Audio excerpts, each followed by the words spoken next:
కనికరించు. గట్టి పువ్వు లాంటి వాడు దేవా, నా తండ్రి పువ్వు రాలదు అని వాక్యం సెలవిస్తుంది. నీడ వంటి వాడు నాయన మరి ప్రభువా. అయ్యా నా తండ్రి నా నీటి బుడగ లాంటి వాడు ప్రభువా. అయ్యా నా తండ్రి అలా అవి తెలుసుకుని మేము బ్రతకాలి ప్రభువా నాయన. అయ్యా ఈ లోకంలో నాయన మరి ప్రభువా. అయ్యా మరి దేవా, మేము నాయన యాత్రికులము నాయన, ప్రయాణికులము అని గ్రహింపు కలిగి బ్రతకాలని అడుగుదాం ఎవరికి వాడు ప్రభా. ఈ లోకం స్థిరమని శాశ్వతమని, ఈ లోకాన్ని గట్టిగా కాదు నిన్ను గట్టిగా పట్టుకోవాలి. యాకోబు ఎట్లా నీ పాదాలు పట్టుకున్నాడు, నువ్వు ఆశీర్వదించవలసి నేను వదలని ఎట్లా పట్టుకున్నాడు, అలాంటి పట్టుదలగా పట్టుకునే మనస్సు నాకు దయచే ప్రభా. అన్నిటినీ పట్టుకుంటున్నాడు, అందరినీ పట్టుకుంటున్నాడు, కానీ నిన్ను పట్టుకోవట్లేదు అయ్యా. నన్ను క్షమించమని అడుగుతాం ఎవరికి వాడు. హల్లెలూయా.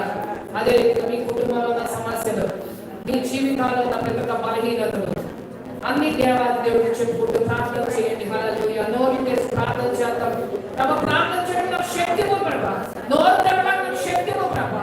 ప్రార్థన పట్టుదలకి ప్రార్థించడానికి నాకు సహాయం చేయమని అడుగుదాం. అన్నిటితో ప్రార్థన చేయడం నేర్పించిన విరిగి నాకిలో ఇష్టమైన బలెత్తును విరిగి నాకిలో ప్రార్థించి అభిషేకం నాలో విడుదల చేయాలని అడుగుదాం. అదేవిధంగా పరిశుద్ధాత్మ నాలోకి నిలబడుకోవడం అడుగుదాం ప్రభా. వాడు కాదంలో కదా నీ ఆత్మశక్తితో నన్ను నింపండి, నీ ఆత్మశక్తితో నన్ను నింపండి అని అడుగుదాం. ఆత్మతో నన్ను అభిషేకించండి అని అడుగుదాం. హల్లెలూయా, హల్లెలూయా, హల్లెలూయా, హల్లెలూయా, హల్లెలూయా, హల్లెలూయా. ప్రార్థన చేయండి, ప్రార్థన చేయండి దేవా. ప్రార్థన చేయండి మీ జీవితాల గురించి, మీ కుటుంబాల గురించి, మీ పిల్లల గురించి, మీ ఇరుగు పొరుగు వాడు ప్రభా. నా ఇరుగు పొరుగు వాడు నా కుటుంబీకులు రక్షించబడాలి. నేను ఒక్కదాన్ని వస్తున్నా, నాతో పాటు నా కుటుంబం రావాలి, నాతో పాటు నా ఇరుగు పొరుగు వాడు రావాలి, నాతో పాటు నా 20 కుటుంబాల వంశాల తరాలు రావాలి. సహాయం చేయండి. ఈ సంవత్సరంలో వాళ్ళందరినీ నడిపించాలంటే నాకు శక్తి ఇవ్వు, నాకు జ్ఞానం ఇవ్వు, నాకు మెడకు ఇవ్వు.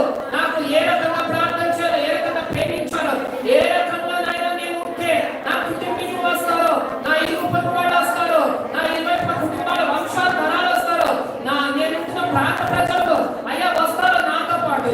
ఆ రీతిగా నన్ను సిద్ధపరచమని ఎవరికి వాడు అడుగుదా.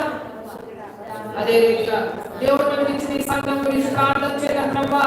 అయ్యా నా తండ్రి మా సంఘాన్ని జ్ఞాపకం చేసుకొని రాత్రి కాలంలో సంఘాన్ని దీవించడం అడుగుతాం. హృదయపూర్వకంగా ఏక మనసుతో ప్రార్థన చేస్తే సంఘం ఎదుట పాతాళలో ఒక కవులు నిలవదేమని మాకు సెలవిస్తుంది. మాకు ఇచ్చిన సంఘాన్ని జ్ఞాపకం చేసుకుని సంఘాన్ని దీవించండి నాయన, సంఘాన్ని ఆశీర్వదించండి నాయన, సంఘ సరిహద్దులు విశాలపరచండి ప్రభా. సంఘంలో అనేకులు ఆకర్షించండి ప్రభా. సంఘంలో అనేకులు ఈలవేసినటువంటి నాయన పట్టజాలంటే ఆత్మల ఆలయ సంఘంలో చేర్చి ప్రభా. పట్టుదల కట్టుదాం. నా సంఘం చిన్నగా ఉండకూడదు, కొద్ది మందికి ఉండకూడదు. ఇంటి పొక్కి పొరలే ఆత్మల ఆదాయం ఈ సంఘంలో చేర్చబడాలి. అడుగుదాం పట్టుదలతో. ఈ సంఘంలో చేయబడిన ప్రతి ఒక్క ప్రార్థనలు దేవుడు ఆలకించి ప్రతి ఒక్క దయచేస్తున్నాడు కదా. నా జీవితంలో, నా కుటుంబంలో ఏ సమస్య వచ్చినా, ఏ అవసరం అడిగినా అవసరం తీర్చుకుంటూ వచ్చాడు కదా ఈ సంఘంలో.